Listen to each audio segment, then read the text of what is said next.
I was a bad girl that day. My father was very gregarious, and he knew many people, and he delivered hay down there, and he struck up a conversation with William Gillette, and he said he had a little girl that was 3.5 or 4 or something like that. And he had his little train that he loved to take people around. He said, "Oh, bring her down, George," you know.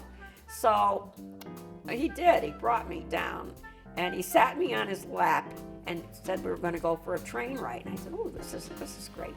Except he smoked pipes or whatever, but he smelled like old tobacco. Is what I didn't know what the smell was at the time because my father didn't smoke, and William Gillette just didn't smell right. So I kept squirming and wanting to get out of his lap.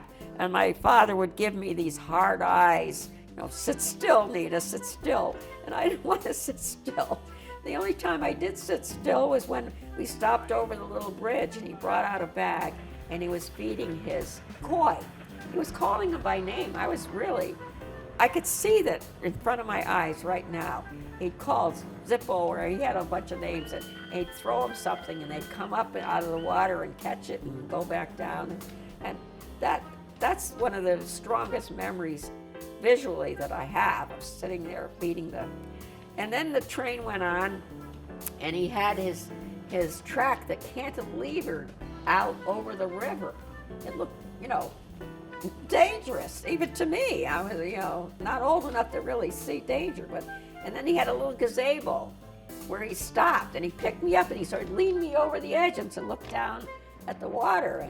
And I was just screaming, "I don't want to do this." And my father kept saying, "Be quiet, Anita, be quiet, Anita." Anyway, then we had to back up because you couldn't turn around once you got to the gazebo. Back up all the way to his Grand Central Station, where he had a little turntable, and then he turned the train around.